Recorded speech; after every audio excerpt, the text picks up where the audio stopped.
let's do this. This is the shortest humanly possible way to factorize a cubic. So we've got our first one there. Let's put the 1 there. So we know the blue one, that was our first factor. We pull it out there.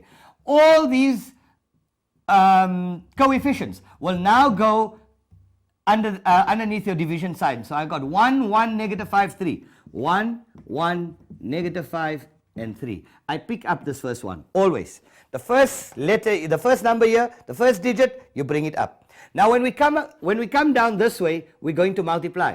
Whatever answer we get, we're going to add it to the next term. So it's going to be multiply, answer, add to the next term. Multiply, answer, add. Multiply, answer, add. So we're going to follow this process throughout here.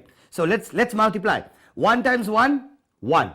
1 plus 1, 2. 2 times 1, 2. 2 negative 5, negative 3. Negative 3 times 1, negative 3. Negative 3 plus 3, 0. You must get 0 at the back. So now, if I took out one factor from here, I'm left with a square. So this must be 1x squared plus 2x minus 3. And there we go. That is your trinomial on the top. Your quotient is your trinomial. Let's now factorize the trinomial. So now we've got that. We factorize that equal to 0, x and x, 3 and 1, plus and minus. We now have x plus 3 equals to 0, x is equal to negative 3, or x minus 1 equals to 0, x is equal to 1, or we've got x minus 1, our first one, x is equal to 1. So if you've got x is equal to 1, x is equal to negative 3, or x is equal to 1. So basically we've only got two intercepts, negative 3 and 1. So this is a cubic function with only two x intercepts. So let's just go through this process again. Some of you might not have got it the first time. Let's quickly go through it again just to show you how it's done. Okay, so here we go. And what did we say? We call this synthetic division. So we take the first one there from outside, the blue one, our first factor.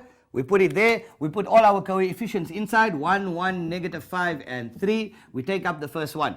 We multiply. Whatever answer we get, we add.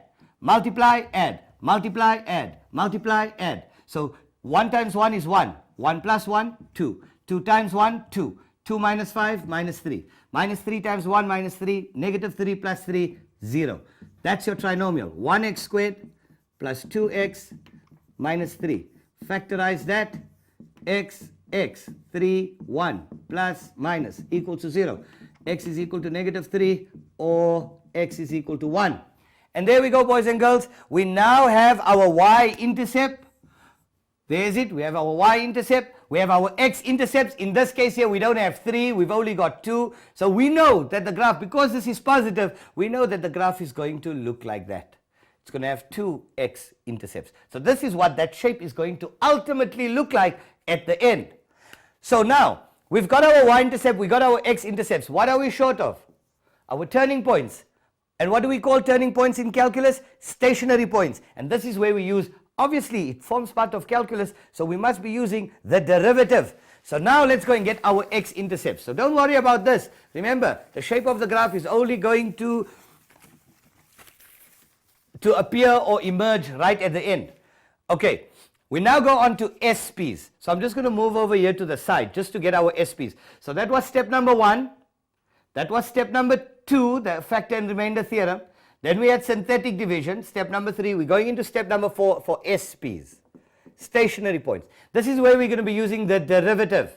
Okay, now we're going to be finding, that's the question. So that's the equation. Let's find the derivative of that. So f dash x is equal to 3 times 1, so we're going to have 3x squared plus 2x minus 5. And what do we know? For minimum or maximum, the derivative is always equal to 0. Why? Because if we have this, there's a straight line passing. What is the gradient of a straight line? 0. So at that point, your derivative is always equal to 0. So let's now find, so we make the derivative equal to 0.